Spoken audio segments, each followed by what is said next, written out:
Bismillahirrahmanirrahim. Assalamualaikum warahmatullahi wabarakatuh. Bagaimana kabar anak-anak pagi hari ini?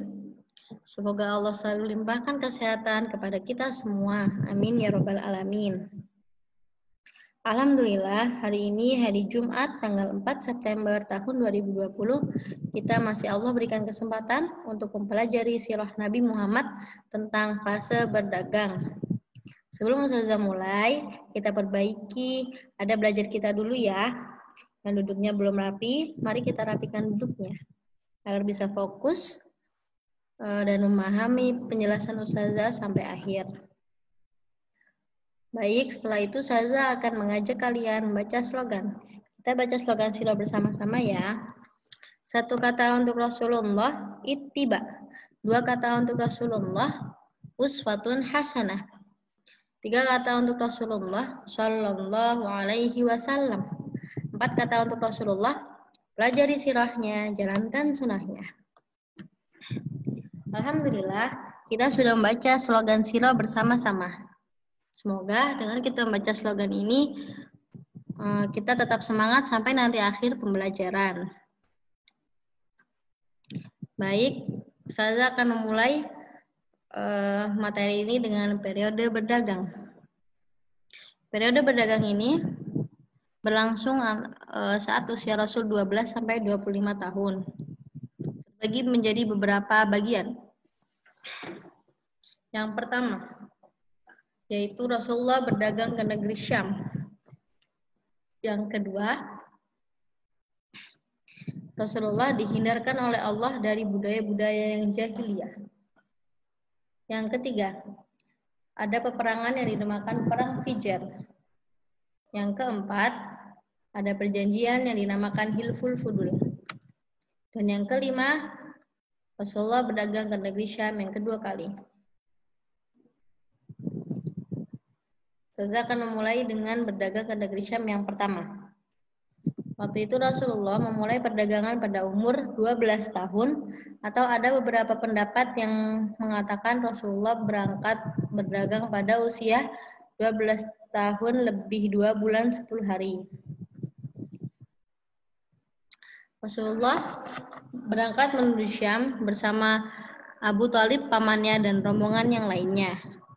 Mereka berjalan mengendarai unta hingga tiba di suatu kota bernama Bushra. Bushra ini adalah daerah yang sudah termasuk Syam dan merupakan ibu kota Hauran yang yaitu ibu kotanya orang-orang Arab. Mereka berhenti di bawah pohon rindang yang tidak jauh dari rumah seorang pendeta yang dikenal dengan nama Pendeta Bahira. Pendeta Bahira ini saat kedatangan mereka melihat awan yang menaungi Rasulullah. Ranting-ranting pohon juga menunduk kepada beliau sehingga Rasulullah bisa bernaung di bawahnya. Tatkala rombongan ini datang, Bahira pun memerintahkan pembantunya untuk membuat masakan yang banyak, padahal sebelumnya beliau tidak pernah berbuat demikian. Pendeta Bahira berniat untuk mengundang mereka untuk makan bersama. Pendeta Bahira mendatangi kelompok tersebut dan berkata, "Wahai kaum Quraisy, kami telah mempersiapkan hidangan untuk kalian.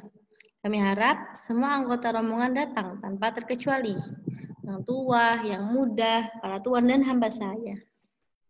Undangan tersebut mereka terima dengan senang hati. Semua anggota rombongan datang ke rumah Bahira kecuali Rasulullah. Saat itu Rasulullah menjaga perbekalan rombongan kaum Quraisy. Ketika Pendeta Bahira melihat rombongan Quraisy yang sudah ada di rumahnya, ia tidak menyaksikan sifat-sifat kenabian. Kemudian Bahira berkata, "Hai orang-orang Quraisy, saya ingatkan, jangan sampai ada yang tidak makan makananku ini." Mereka berkata, "Wahai Bahira, memang masih ada anak kecil di antara kami. Dia tertinggal di perbekalan rombongan." Kemudian Bahira memerintahkan untuk memanggil Rasulullah agar ikut makan bersama mereka. Salah seorang rombongan Quraisy berkata, "Demi Allata dan Al-Uzza, sungguh aib bagi kami jika anak Abdullah bin Abdul Muthalib tidak ikut serta makan bersama kami. Setelah itu pun pendeta Bahira akhirnya datang menemui Rasulullah, mendekapnya dan mengajaknya duduk bersama rombongan yang lain. Ketika Rasulullah datang, Bahira memperhatikan seluruh tubuh Rasulullah. Ia mencari ada tanda-tanda kenabian apa yang ada di tubuh Rasulullah. Setelah mereka selesai makan, rombongannya berpencar, rombongan Quraisy berpencar. Sedangkan pendeta Bahira mendekati Rasulullah. Pendeta Bahira bertanya kepada Rasulullah, "Wahai anak muda, dengan menyebut Al-Lata dan Al-Uzza, aku menanyakan kepadamu, dan engkau hendaknya menanyakan apa yang aku tanyakan kepadamu." Bahira mengatakan seperti itu karena yang ia tahu kaum Rasulullah itu bersumpahnya dengan Al-Lata dan Al-Uzza. Apa itu Al-Lata dan Al-Uzza? Al-Lata dan Al-Uzza adalah nama berhala. Kemudian Rasulullah menjawab, "Janganlah sekali-kali engkau bertanya tentang sesuatu pun kepadaku dengan menyebut Al-Lata dan Al-Uzza. Demi Allah, tidak ada yang sangat aku benci melebihi keduanya." Kemudian akhirnya pendeta Bahira menanyakan banyak hal kepada Rasulullah tentang bagaimana tidur beliau, kemudian postur tubuh beliau, dan masalah-masalah lain. Rasulullah menjawab apa yang ia tanyakan, dan semua jawaban Rasulullah sesuai dengan apa yang Bahira ketahui. Karena itu, pendeta Bahira membenarkan jawaban Rasulullah. Setelah mengajukan beberapa pertanyaan, Bahira menemui Abu Thalib untuk menghilangkan rasa penasarannya. Bahira menanyakan, Bahira menanyakan, apa hubungannya dengan anak itu? Kemudian Abu Thalib menjawab, "Dia anakku." Kemudian Bahira menyangga, dia bukan anakmu. Mustahil jika ayah anak itu masih hidup. Kemudian pamannya menjawab lagi, "Ya, dia anak saudaraku." "Bagaimana keadaan ayahnya?" tanya Bahira lagi. "Ayahnya meninggal saat ia berada dalam kandungan ibunya." "Engkau benar," jawab Bahira. Bahira segera meminta Abu Thalib agar membawa pulang ke Mekah. Bahira berkata, "Bergegaslah membawa ponakanmu kembali ke negerimu. Waspadalah terhadap orang-orang Yahudi. Demi Allah, andai mereka tahu apa yang aku ketahui, dan mereka mendapati Muhammad ini, pasti mereka akan membunuhnya. Pulanglah ke negerimu.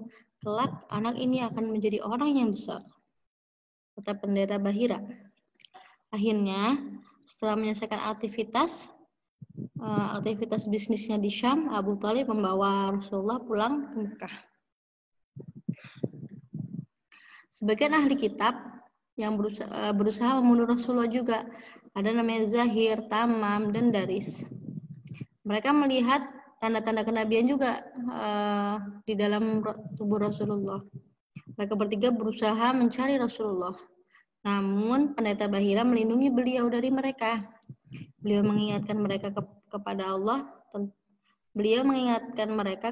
tentang beliau dan sifatnya yang bisa mereka temukan dalam kitab mereka, serta bahwa meskipun mereka sepakat untuk membunuh beliau, mereka tidak dapat mendekati beliau. Pendeta Bahira tidak henti-hentinya menasihati, hingga akhirnya mereka mengetahui kebenaran ucapan pendeta Bahira dan membatalkan niatnya untuk membunuh Rasulullah dan berpaling dari hadapan pendeta Bahira.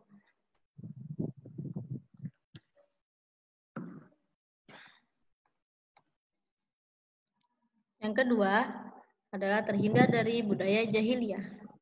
Allah melindungi Rasulullah dari kemusyrikan dan praktik paganisme atau penyembahan berhala masyarakat jahiliyah.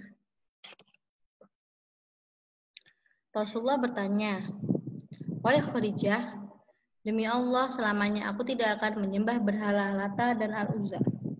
Beliau juga tidak mau memakan daging dari hewan yang disembelih untuk sesembahan selain Allah.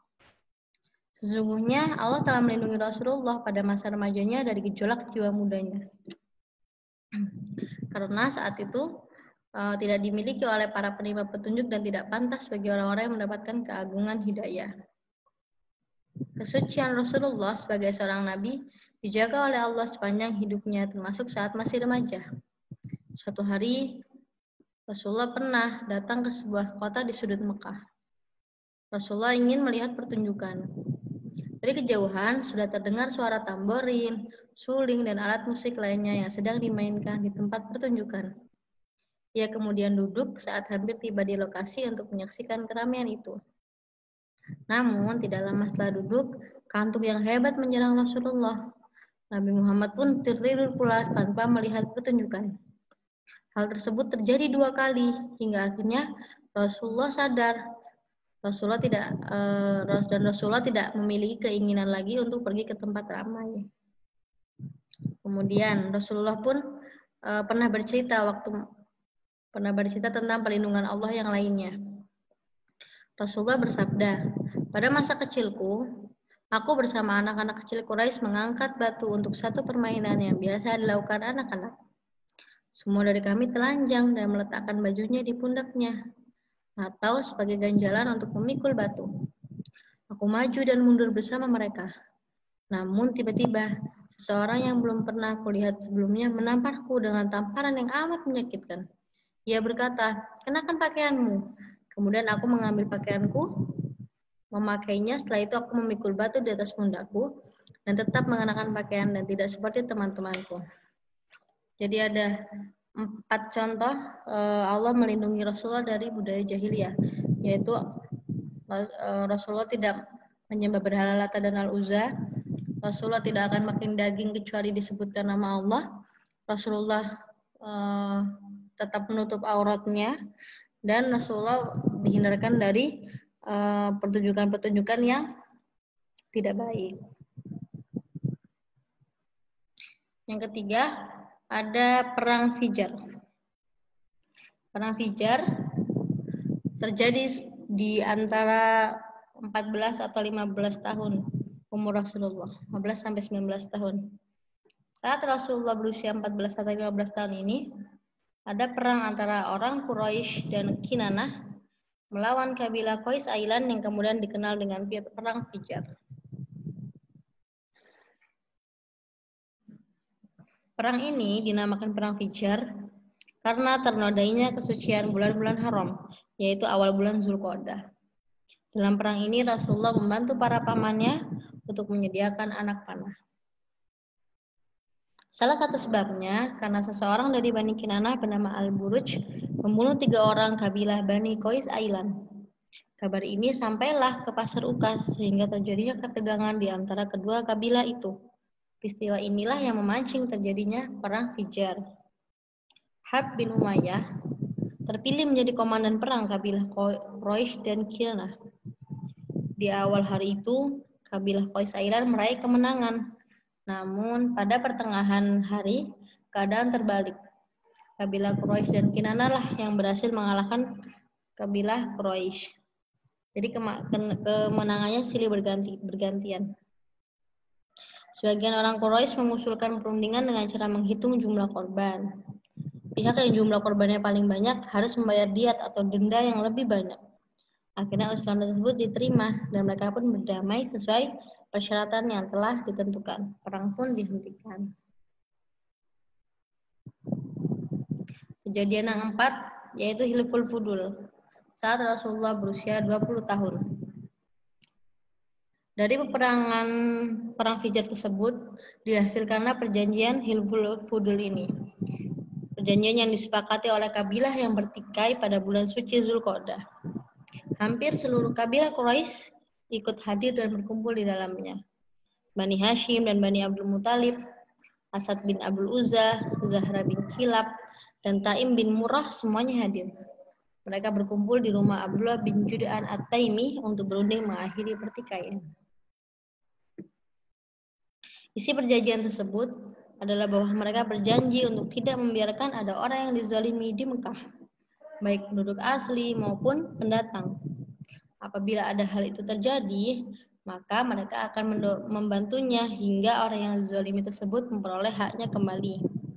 Rasulullah juga ikut datang dalam perjanjian tersebut. Karena Rasulullah bertujuan untuk menghancurkan kezaliman yang merajalela dan mengibarkan bendera kebenaran. Rasulullah bersabda, "Aku menyaksikan persekutuan yang diselenggarakan oleh orang-orang mulia dari Quraisy. Aku hadir bersama pamanku dan karena itu aku masih kecil. Sungguh, onta berwarna merah tidak lebih aku sukai dibanding persekutuan ini." Dia bersabda lagi, "Sungguh, aku menghadiri bersekutuan di rumah Abdullah bin Jud'an, dan ia lebih aku sukai dibanding onta merah. Seandainya aku diundang untuk persekutuan tersebut, demi Islam pastilah aku akan mendatanginya. Nah, pengaruh hilful fudul ini terlihat saat ada seorang dari kabilah Zabid datang ke Mekah dan membawa barang dagangannya. Barang dagangannya dibeli oleh Al-As bin Wa'il As-Sahmi, namun tidak memenuhi hak si pedagang.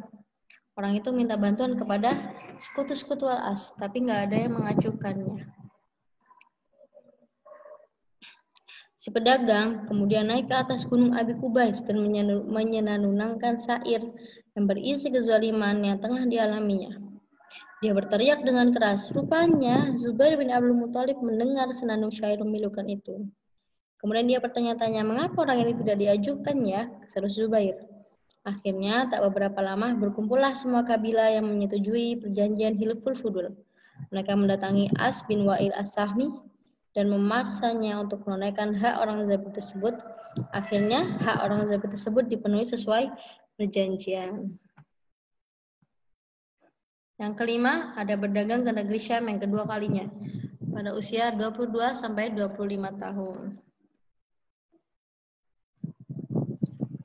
Saat itu, Khadijah binti Khuwailid, seorang saudagar kaya dan terhormat, beliau tinggal bersama 3 orang anaknya, sedangkan suaminya telah tiada. Dia memperkerjakan beberapa karyawan untuk menjalankan bisnisnya. Ketika dia mendengar berita tentang kejujuran Rasulullah, kemuliaan akhlaknya, kemudian amanahnya, maka melalui karyawannya yang namanya Maisarah, dia menawarkan beliau untuk membawa barang dagangnya ke negeri Syam. Jadi Khadijah berniat untuk mengajak Rasulullah berdagang ke negeri Syam. Dia sanggup membayar gaji kepada Rasulullah lebih tinggi dari karyawan lainnya. Persiapan keberangkatan pun dilakukan. Khadijah meminta pelayanan terbaiknya, Maisarah sebagai asisten Rasulullah. Tidak lupa, Khadijah berpesan kepada Maisarah, kau jangan membangkang kepada Muhammad. Sepanjang perjalanan ketika pulang melaporkan apa yang kau lihat padaku, kata Khadijah. Tepat pada bulan ketiga, mereka tiba di Busroh, yang tidak jauh dari Syam. Sebuah perayaan besar sedang berlangsung. Barang dagangan digelar oleh para musafir di atas permadani. Rasulullah melepas lelah di bawah pohon besar, tidak jauh dari kuil seorang pendeta bernama Nasturah. Tanpa sepengetahuan Rasulullah, pendeta tersebut mengamati gerak-gerik Rasulullah dan menghampiri Maisarah. Siapakah yang berteduh di bawah pohon itu? Kata pendeta tersebut. Kemudian Maisarah menjawab, itu adalah orang Quraisy dari Mekah. Pendeta pun menjawab lagi, tidak ada seorang pun yang berteduh di bawah pohon itu, melainkan dia seorang nabi, kata pendeta tersebut. Maisarah pun kaget. Ia adalah nabi terakhir, kata pendeta Nasturah. Perasaan Maisarah tercampur aduk. Dia gembira, kaget, terkejut, gelisah, senang, karena ia merasa ia mempunyai rahasia besar yang ada di genggamannya. Ia merasa beruntung karena dapat mendampingi seorang pemuda yang akan menjadi nabi.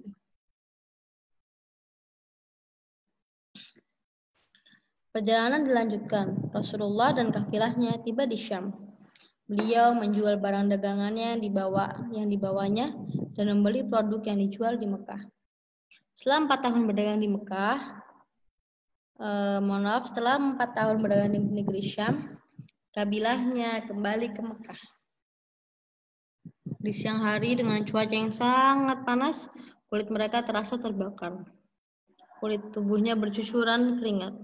Saat itulah Maisarah menyaksikan kelebihan yang Allah berikan kepada Nabi Muhammad. Segumpal awan terus menaungi Rasulullah, dan kemanapun rombongan itu bergerak, awan itu juga terus bergerak meneduhi Rasulullah. Sepanjang perjalanan seolah diperintahkan untuk mengikutinya, dan hanya Maisarah lah yang berhasil melihat keajaiban itu. Para musafir tidak ada yang tahu, dan pemandangan yang menakjubkan itu membuat Maisarah yakin dengan apa yang diucapkan oleh pendeta tentang kenabian Rasulullah.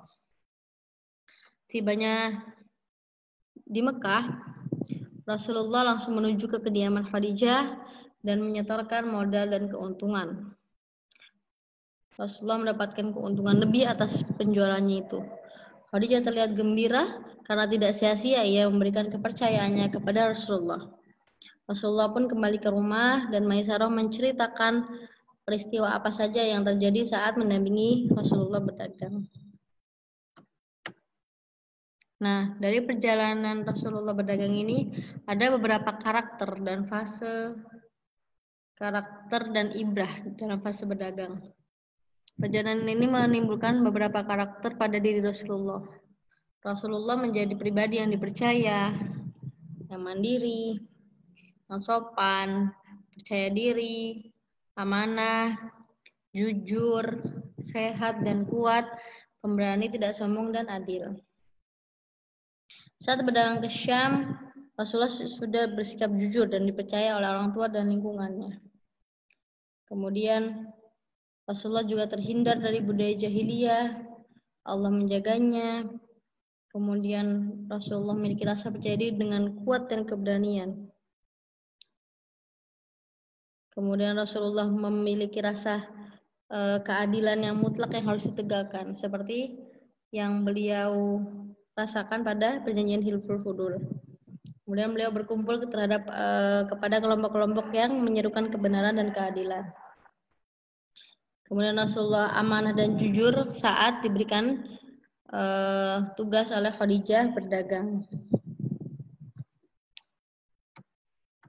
Sedangkan beberapa ibrahnya yang kita ambil adalah sejak kecil haruslah kita belajar berkata yang jujur sebagaimana Rasulullah sehingga kita dipercaya oleh semua orang. Mengikuti kegiatan bela diri atau olahraga yang lainnya untuk melatih fisik dan keberanian. Kemudian belajar ke tempat-tempat bersejarah agar kita bisa mempelajari kisah-kisah apa yang ada di tempat-tempat tersebut. Kemudian melakukan perjalanan keluar daerah, bahkan keluar negeri untuk mencari pengalaman. Kemudian belajar berdagang untuk melatih sikap amanah dan juga mengasah kecerdasan. Kemudian belajar berkomunikasi yang baik dengan siapa saja dan pembicaraannya yang benar. Alhamdulillah, demikianlah materi sirah yang sudah saya sampaikan dalam materi fase berdagang.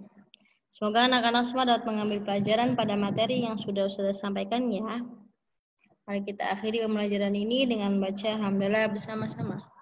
Alhamdulillahirabbil alamin. Assalamualaikum warahmatullahi wabarakatuh.